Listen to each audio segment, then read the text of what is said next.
Excellent. So, guys, we have one of Steve and I's favorite person here. None other than Kimberly Douglas. Ladies and gentlemen, this woman is amazing. She is a producer, scriptwriter, mom of 3, wife, producer, business mastermind, amazing, Holy Spirit inspired, gifted, hands and feet of Jesus. Amazing woman. Thank you. So yeah, guys, Kimberly Douglas. How did you get so amazing, Kimberly? Do tell. Drudgery. We were actually just talking about and an actress, by the way, like that actress IMDb, like stacking them up like the biggest Mac you've ever seen. So, you know. Yeah. So I pay dues. I stay paying dues. Stay paying dues. Yeah. Okay. So Kimberly runs an all-female film festival. Women in non-traditional roles, actually. Guys can go too. Guys are totally allowed to go. Yeah, we love when guys come and support. We actually do separate director awards, one for male and one for female. Aw, yeah, that's nice. Yeah. We love the men that support these movements and are secure in their masculinity, so they can support women in their femininity without feeling threatened. Exactly. So, like Steven. Okay. Shout out to Steven running the show here. Okay. So Kimberly, can you tell us about Flow, how it started? How did you get this women's film festival off the ground? Well, Flow was really inspired by my grandmother. She was kind of phenom. And what does she's that an artist. mean? She's phenomenal. Oh, phenom. Yeah, it was like a slang. She's like a downloaded that one. Okay. Yeah. She was a total advocate for women. You know, she used to be a journalist back in the days when it made in the 20s. Like, you know, so like the so cool. Like flapping around like the journalist. It was not like appropriate for women to work, and she was like doing her thing. Wow. Like even in her 60s, like she was an artist, a poet. She went to art school like alone. Like they lived in Canada, and in her 60s she went off to Sudbury, which was like 2 hours from where they lived, to go to 2 years of art school on her own without her husband, like with grown children and all that. Like she was just one of those women. And being in this industry for so long and loving this industry, because obviously I was not fortunate enough coming from the kind of family I came from. They weren't like, oh, you're going to go to be an actress in college. Yeah, I go do that. Yeah, like you cray. So I came back with my degree and said, here, I'm going to go to Hollywood. And they were like, yo, I can relate a little bit. But yeah, that's really cool. Yeah, but like I love this industry, you know what I mean? I love the way you can convey messages and the way you can create stories. I'm a filmmaker at heart. And I just felt like on set was a very uncomfortable place to be. Like everybody's really excited to be on set, but then there was that back edge of like being a woman on set, whether in front or behind the camera, you know, being mostly surrounded by men and that whole interaction. Mm-hmm. And that part I did not enjoy. Like I enjoyed the work, but like the minutia that came along with the work sucked. Yeah. And I just kind of got tired of it. I was fortunate enough to run a film festival in Miami, and I was GM for like 3 or 4 years, and I remember my last year when I stepped down, one of the producers had flown from the UK. You know, we were celebrating him and whatever, and he groped me. Heck no. And like, you know, I'm like the GM of the festival, you know what I'm saying? I'm not a volunteer. Not that it's appropriate for that either, but yeah, but like you're willing to lose your GM so you can cop a feel? Like, dude, at least go whack off. Like what the heck? I paid for your ticket to come here for you to come and do this. So I was just so upset, and I was like, wow. You know what? Instead of making a scene, you paid for his ticket to come. No. Instead of making a scene, I went to the director, the head honcho, and I was like, look, this happened. And I'm really uncomfortable with it. And his response is basically, well, you know how this industry is. And I thought that was so unacceptable. His last name, like Weinstein, was it? Okay, no, I'm just kidding. All right. Similar, we even going into last names. That's like nameless girl. Yes. Okay. But it was so important to me that I had finally gotten to this period, this position, I thought, where like, but you're never really untouchable, but you know, like at least like you're my guest. Right. My guest. Yeah, how dare you? Yeah. For this, you know. No.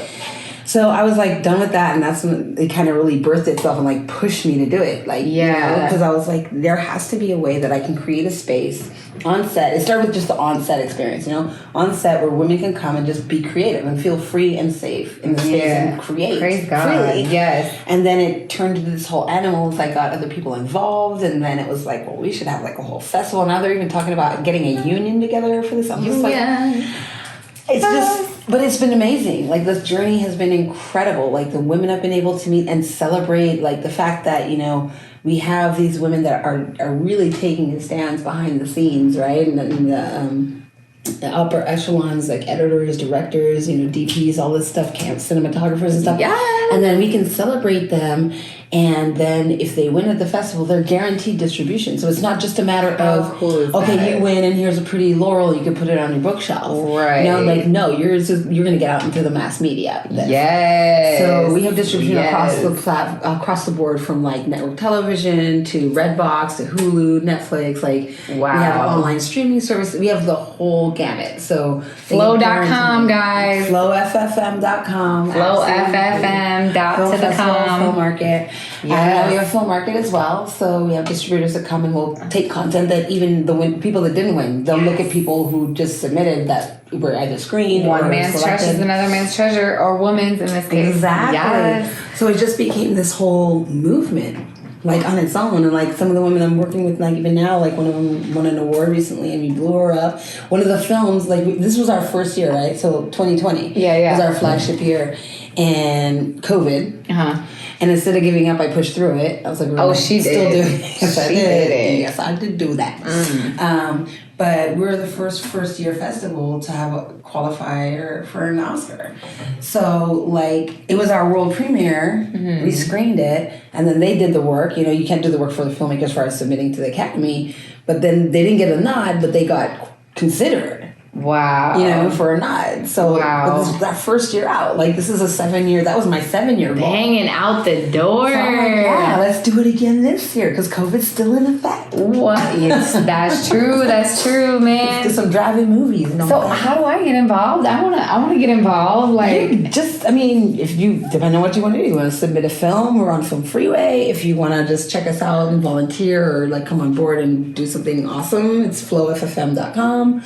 Wow. You can email me at info@flowffm.com. I am the only person that checks emails, so I'll see that. You will be directly talking to me. The one and only. Guys.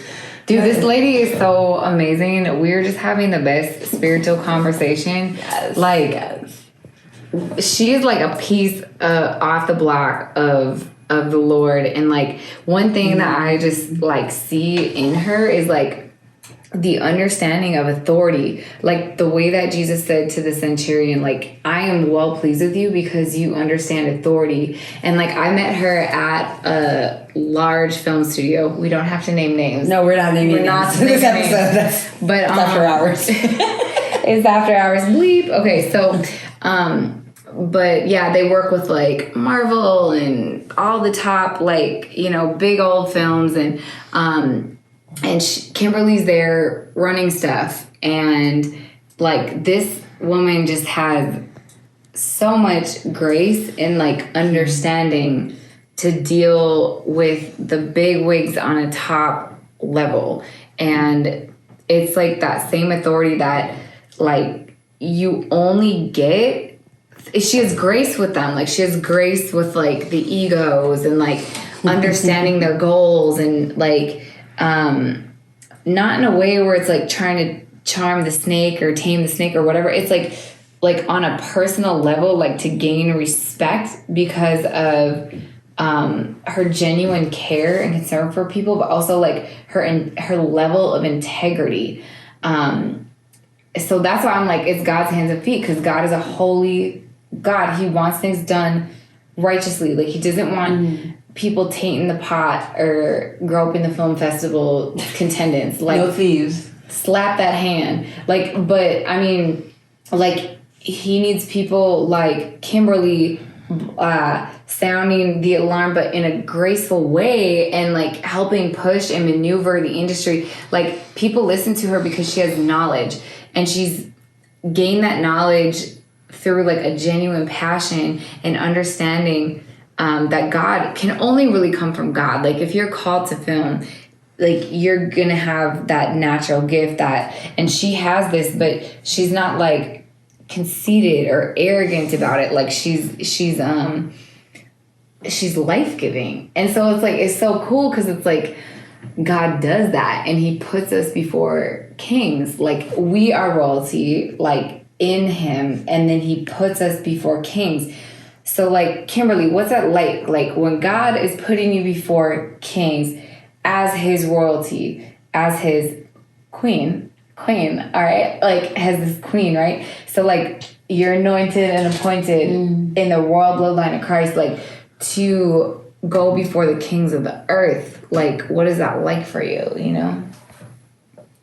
It's interesting on one hand because you are dealing, like you said, with a lot of egos and stuff like that, and I don't really have an ego. I mean, I had to work, not anymore. Yeah, I had to work through that. Like I had to recognize, like, there's no way I could do this. Okay, that's a little relief. I'm like, wow, she's very humble. Like, no, this is like, you get to a point where it's like, there's no way I'm this awesome. But it's like, it's not me. Like it's something else that's beaming through me. But also it was easier for me because my passion I've always been an advocate, and that's something I realize now at this level. Like I've had a bio for years, and then you use the acting resume, which is not really a resume, but I got in a situation where I had to like do like an actual resume, yeah, and a full bio, and I started to look at the trajectory of my life, and from like high school, middle school, high school, that area you could try to see that that's where I was going. And I'm constantly for underdog. I'm constantly standing up for other people. You know what I'm saying? So when I go and stand in front of kings, it's my filmmakers that prop me up. Yeah, so she's serving. Like she's serving. Like, I can't back down. She's leading this population that she's serving. Like she's a servant leader, and that's why she has authority. Like it's for others, like it's God's heart. It's exactly, you know? But you know, I'm getting propped up by everybody, and then I hit a spot, and I'm like, I don't know, I don't want to do this. Like I'm like, you know, who else can I find? It's hard. Who else can I tap? There has to be somebody I know, like because I don't like to leave people in the lurch, right? So I'm like, who can I tap? Well, let me call somebody and say, hey, you know, there's this great opportunity that I don't want to take advantage of, but you'd be great for it. Producer. And it came to a point that was like, that's it. Like you're it. Like if you don't get this done, this is not getting done. And I refuse to let it not get done. Yeah. So it's just really everybody that I represent that's holding me up to deal with these people. So every time I feel like shirking back, it's like, no, I've got like, you know, even just one season, I've got 115 crews, full-on crews behind me. Wow. So I have to speak truth. Wow. You know what I mean? And I have to bring it because, you know, 115 film crews. That's a lot of people. Yeah. And that's one season. Praise God. You know, so I just rest in that. Like, yeah, I'm doing the talking, but I'm speaking for all of us. Right. You know what I mean? It's not just my one voice. Right. And like, it's interesting because it's like sometimes like I'll compliment people and you see their like ego blow up, but it's like, I almost see like it's like this beautiful, steady, like you've been sharpened, like, you know, it hurts to be sharpened and to be the last one at work and the one who doesn't get sleep and the one who has to pick up all the pieces of, like, you know what I mean? Like, who wants to be a leader? Who wants the glamour? Who wants to walk the red carpet? You know what I mean? Like, and unless you got money to, like, lots of money to hire somebody like Kimberly, like, but if you have a message and a movement that nobody's done... You can't pay for that, though. You can't pay for it. There's no amount of money to buy what I do. Exactly. Yeah. And it's a heavy cross to carry. So like she's gained this through her sacrifice, but like it's done in love and it's done for care for all the people that she's serving. And that's why it's like it's in the Bible, like it's scriptural, it's a living word, but she's like living that reality of like she sacrificed. So now she has this like humble authority. Like if you've had to suffer for something, you don't really want to be like, hey, everybody, like give me more of that to do. Like you bring it on, like murder me again before the masses, like stick the thorns in my head. Like, you know what I mean? But like, you know, if you're called and you have to serve those people, like you're going to do it. You know what I mean? Because it's in your heart, and the love in your heart for like the people overweighs any like amount of earthly pain because you're carrying a part of God's vision. So it's almost like that his love is like supporting you is greater than anything in this world. So absolutely. And the beautiful thing is like people see that. Okay, so like I was in a really fantastic opportunity where I came up with a great show, and I'm a filmmaker, I'm not a show producer, but I was put in that position, you know, pivoted, came up with this great show, and everything was just placed in front of me to make this thing run, with or without the support that I had at the time. It was going to happen. Yeah. And I had to stop and start, right? And I'm like, man, you know, like I love the people that I'm working with. I love the work I'm doing. But it's like a huge sacrifice, right? I'm not getting anything from it, but I know this has to get out there. Yeah. And my main concern was like, okay, so I'm doing all this work, but what happens if? What if my crew's like, forget it? Or like, what if the talent's like, I'm done. Like, I can't keep, you know. But the real recognizes real, right? Yes. So they see that I went from one studio, with one setup to another studio that was better with a different setup, and then like I built a bunch of stuff out and I kept them abreast of my progress, but they just saw like all hours, my emails at 2 and 3 and 4 in the morning, and then 9 in the morning, and then 7 at night. Like they're like, are you even sleeping? So they know I'm putting in the work. You know, it's not like they're just on hold and I'm just sitting there like, no, I'm like dogging out. So they've stuck with me though. You know what I mean? Like they're on deck. You want to talk about being on deck? They're on deck. Like I can call them like 3 weeks from now and be like, I'm sorry, it's been so much downtime, but it's time to go. And they're like, let's coordinate today. Let's go. Because they know what will happen. Yeah. And we're all really excited about it. And I'm so grateful just to have like people like that in my life in general at this point. Like I don't really have people that will drop the ball. Or, you know what I mean? Or that they've been weeded out. Yeah, and then because of the crew I roll with now, there are not too many of those kind of people stepping up to the plate. They get weeded out really like early. Like it'll be first round, they'll be like, nah, we're not messing with that one. No, so. there's and it's a group decision. Yeah. It's not me saying, oh, we're not going to deal with you. It's like everybody's like, like probably should threw you the ball and you like let it go, didn't throw it back. So. Yeah, so I'm grateful. I feel like I'm protected. I feel like I'm in a really good situation, and I'm excited to finally be able to convey the message that's been given to me. I'm so excited for that message, guys. So this girl's amazing. Where can we do you do Instagram? Like, where can we keep up with you? Oh my gosh. Well, Flow Film Festival, Film Market is on Instagram or on Facebook. Yeah, it is. It's pretty much the same thing, like either Flow or Flow Festival Film Market, or we're on Twitter, although I don't handle any of our social media personally. Yeah. Info at flowffm.com. That's me. The rest of it is other people. Thankfully, I have peeps. Yeah. But yeah, we're everywhere. We have our email sequencing and stuff. So if you sign up on our site, unsubscribe, you'll be getting blasts and updates and all that good stuff. So wow. Yeah. Well, I'm so blessed by this woman, guys. She's just a God's breath of fresh air, and I just pray that he just continues to fill your cup. So he does, and I'm so grateful to be part of your ministry. Oh my gosh, guys, I'm so excited to be, because that's recreating myself. You know what I mean? Like I want to create this environment, and I now get to teach with you so that I can share my vision with other people, that they can go off in the world and create the similar, vibe that we're trying to, pin down. So it's like, I don't have to do it all. Like everybody else can help me do it too. So I'm super excited to spread that word. Thank you so much for that opportunity, by the way. Yes. Dude, I'm so blessed. Like God has just brought some amazing people around the film industry, and the same way it's I would watch media in the world that I wanted to see that life-giving gospel message, some of the stuff in the word, and it's well, go make it yourself then.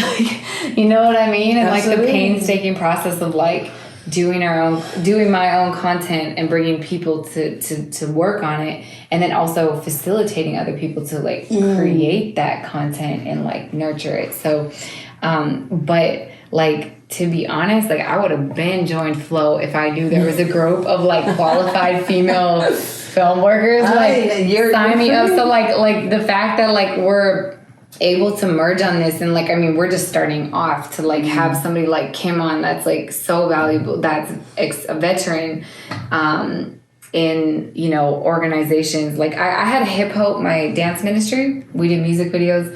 But like, man, she's been working the beast that film is for like, you know, a long time now, and we're just very blessed to have her. So guys, say goodbye to Kimmy for now. We're gonna have to check back in with her though, because you're coming, right, to the festivals in Miami this September. Oh my god! It's in IRL obviously because Florida's wide open, but it's also online. So Can we still submit? Can we still submit? It's early bird What's the right deadline? now. Oh, good. The deadline, like final deadline, I think is mid-August. Wow. I don't know the exact date off the top of my head, but you submit on Film Freeway, and oh my gosh, if you subscribe on the gosh. website, then we'll send you updates for tickets and stuff like that once we have tickets going. And because of COVID, the beautiful thing is we had a really seamless experience last year. Virtually. Yeah. And we had after parties, all kinds of cool stuff, like online boat rides and stuff, and like we're a little virtual robot taking a dance. Yes. Can I virtual robot dance with you? Yes. Like, okay, cool. Absolutely. We have a date this year to do that. Okay. We can also play volleyball and soccer and go boating. Stop. That's so cool. Can I climb trees, the virtual trees? I don't know. Maybe by the time we're going to try to do try with me. I will totally try to try. We won't get in trouble.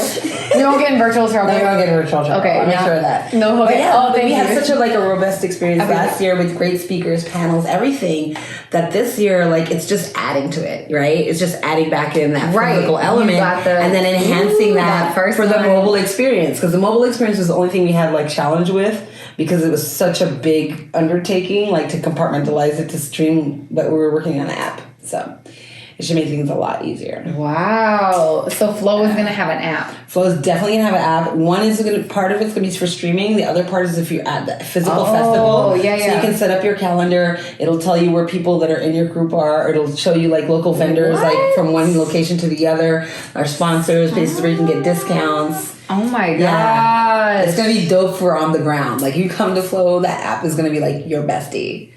Get that app. Yeah. Can I get it now? It's coming. Yeah, we're going into beta. Coming soon. It's coming soon. We're going into beta. We're just getting there. So it should be up in time for September. So I'm super excited. I'm so excited. Yeah. Oh my gosh. Yeah. Anything else we need any deets, like how we can prepare for?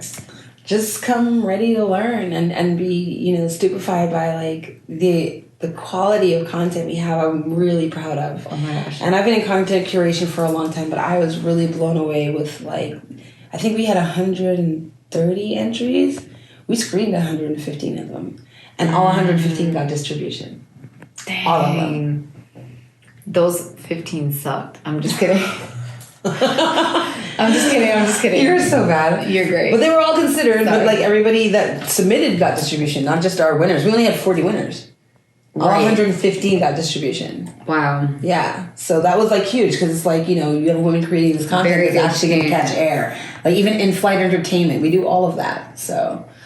Okay, cool. Oh my gosh, I'm so tired. You should be. So we have been burning the midnight oil. Yes, and burning the volleyball oil. After working like 3 nights solid, like through the night. I just snapped. I've been working on the ministry, like trying to pick up the pieces of back and forth. Like I need to play some volleyball with some church folks. I'm kind of jelly, but like, you know what I did do, which amazed me?